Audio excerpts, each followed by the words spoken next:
Hey everyone, what is going on? My name is RedArcherLive and welcome back to another Payday 2 video. Today I'm going to be going a bit more in depth in regards to some of the big features that were added in the most recent console update for Payday 2 on Xbox One and PlayStation 4. There were three big things added. First off, Continental Coins, then we have crew management, and then we also have the storyline feature. And I've been getting questions about how some of them or all of them work, and I figured it'd be a very smart idea to make a video explaining how all three work so you have that for reference and you can go back if you need to. So we're going to start off by talking about Continental Coins, but before I do that, I want to very quickly thank everyone for the support on the video and live streams this weekend. It has been absolutely mental. The video has about 40,000 views at the time of recording this, which is just unbelievable. For just over a day or 2 days work to actually have got that many views and that much attention has been mental, so thank you all so much for that.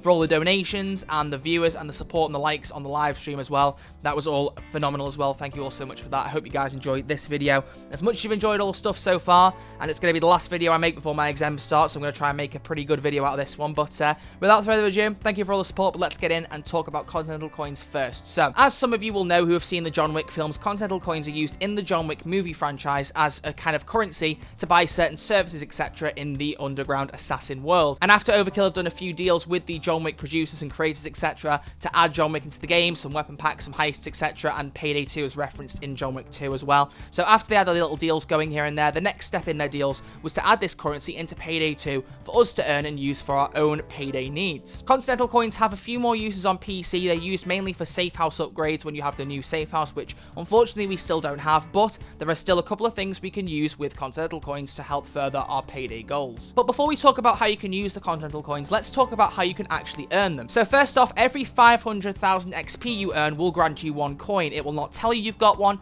You just have to keep an eye on your coin balance either at the end of a heist or actually in the crew management section or in your inventory. It will show you in there how many coins you have in the bottom left corner. But every 500,000 XP, the balance will go up by one. So if you do a million XP in a heist, it will go up by there and it carries over. So if you get 200,000 XP and then 300,000 in the next, that will give you a coin. It can spread out between heists if need be. You don't have to get 500k at least in a specific heist. The only other way you can earn them on consoles currently is to do the storyline missions. We'll get into more detail a bit later on, but starting from moving up in the world, every storyline mission will grant you Continental Coins up to a total that I can't quite confirm. I haven't added it up yet, but there is a decent amount you could earn through that as well. Continental Coins can then be used in both crew management and in buying weapon attachments. We'll talk about crew management in a second, so I can seamlessly blend into that topic after this, but you could buy weapon attachments with the coins if you want to save you from trying to get them in the gambling loot pool with offshore Payday. So, for instance, the most important example that I've seen everyone talk about struggling to get is the Silence Killer Suppressor for the Judge Shotgun. So if you can't get that in the loot drop, if you have 6 Continental Coins, you can buy it right off the bat, as you'll see in the gameplay here, buying attachments using the Continental Coins. Now, you will start with 10 coins, so you can buy one attachment if you wish, or wait, save up, get a couple, or use them elsewhere. But if you don't want to buy weapon attachments with the Continental Coins, you can then use them in the crew management system. So let's blend over into that topic and talk about what this system grants you. So crew management, also known as Team AI, also known as Henchman, it can go by any of those names, and I may use any of them in this video, so they all mean the same thing. But this system is used for players who at least either play solo or play with a couple of members of AI at any one point in a heist. So mainly for people who play solo, that's the main appeal here. But if you have an AI in your game, you can now use them to grant you bonuses in-game alongside your human players or solo if you wish. You can have passive and active boosts for your AI. We'll go through them all in just a second. But you now have 3 AI you can use in a heist. So if you play solo, you can have 3 AI heisters playing alongside you rather than the previous 2. Now in this system, you can give these heisters whatever mask you want and whatever weapon you want. The only weapons you can't grant them, as far as I know, are special and akimbo weapons. But the thing to note is that it doesn't affect the stats of the damage that the heisters can deal out. These AI will deal about the same damage regardless of the weapons. It's more cosmetic, same as the masks. But if you want to see them wield an LMG, you can do that now. If you want to see them wield a shotgun or an assault rifle or whatever you want, that's basically what you can do now with it. And the same with the masks. You can have them wear whatever you want, and you don't have to buy a mask for each of the AI. They can wear the same mask that you're wearing, they can wear the same mask as each other, it doesn't really matter, and you can customize between the 3 of them. Next up, let's look at the boosts. So first off, we have crew abilities, and then after that we'll have crew boosts. So crew abilities are the more powerful things you can buy, each of which costs 6 Continental Coins. So first off, you have Quick, which boosts your interaction speed by 25%, but it is then increased by another 25 for every heister that is present, which is an AI. So if you are in a solo match with 3 AI, you'll have 75% faster interaction speed, which is very useful in stealth in particular, for opening doors, opening safes, lockpicks, all that kind of thing, and also for every other interaction I can think of apart from pages. Pages is the only interaction I can think of off the top of my head that is not affected by this speed boost, because obviously there is a voice line for the pager. If it was increased too much, you barely hear any of the voice and it wouldn't make sense logically. Next up is inspiring, and it does what it says on the tin. Your team AI can now inspire you from a distance if you down in a game. So if you're playing with AI now, you've got a lot better chance of them reviving you.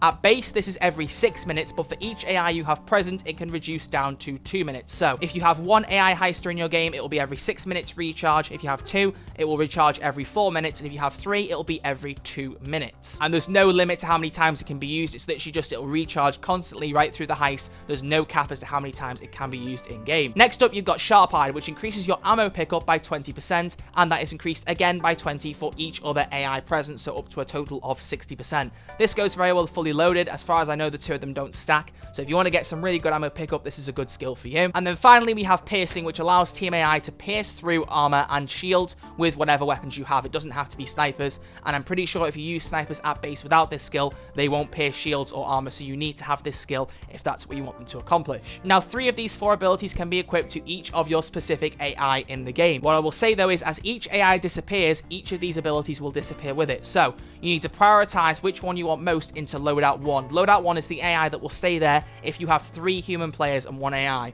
If one person leaves, then loadout 2 will come into play, and if you end up being on your own, then loadout 3 will come into play. So prioritize based on the number. Loadout 1 first, loadout 2 second, loadout 3 third. So the thing you want to lose first should be in loadout 3. The one you want to keep the most should be in loadout 1, if that makes sense. As I've said, each of the crew abilities cost 6 Continental Coins, but now let's look at the crew boosts. There are 8 of these, and each of these only costs 2 Continental Coins, apart from the ones that are already available at base.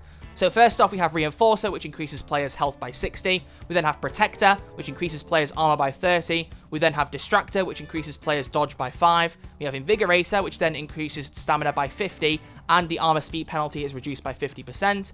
We then have Healer, which grants players 5 health every 5 seconds, Concealer, which grants you 3 more concealment, Stockpiler, which gives players an extra throwable for every 35 kills, and finally, Accelerator, which allows players to reload 50% faster and swap weapons 50% faster. Once again, just like the abilities, you can equip 3 of these into whichever loadout you want, and again, prioritize loadout 1, the one you want to keep the most if more players join, and loadout 3, the one you don't mind losing as fast if someone else joins your game.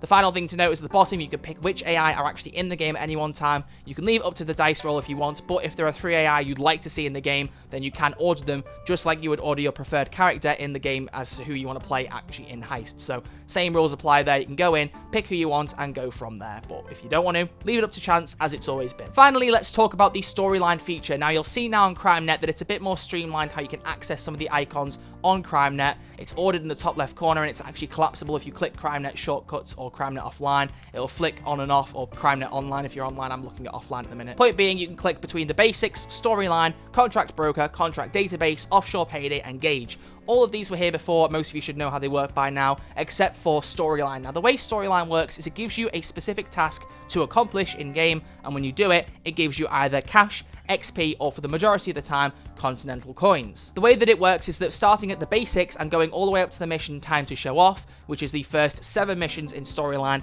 you'll get cash and you'll get XP.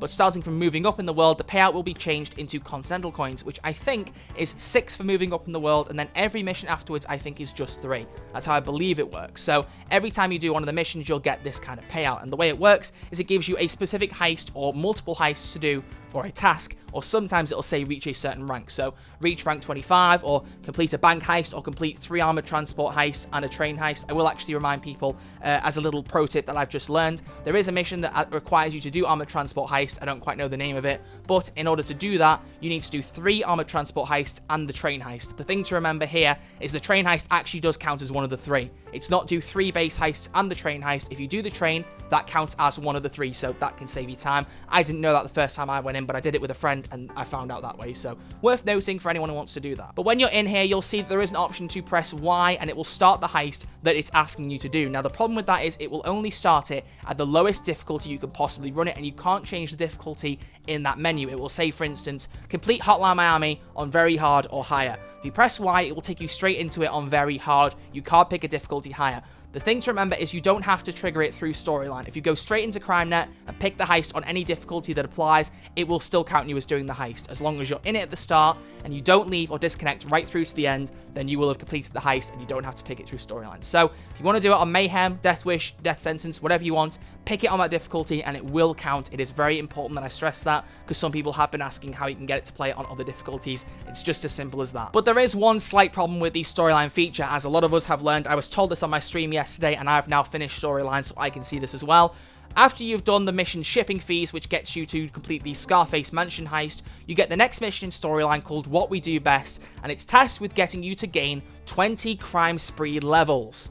Now, that doesn't mean storyline's over, it just means we genuinely cannot complete that because we don't have crime spree yet. And the simple explanation I have for this is Goris has said in the Overkill team that they were working on a specific amount of things to be added to the console update, to the console version, in the next update. He said that Crime Spree, Team AI, Continental Coins, and Story Mode would all be coming to this next version of the game, the next update.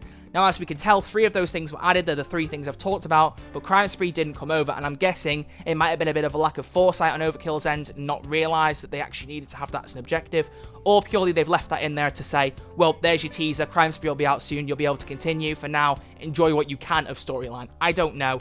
It could be one way or the other, but you can do all the missions up to there, which cover a lot of the missions, but not all of them. For instance, the lock heists don't come into play anywhere, and there's a couple of others that don't appear.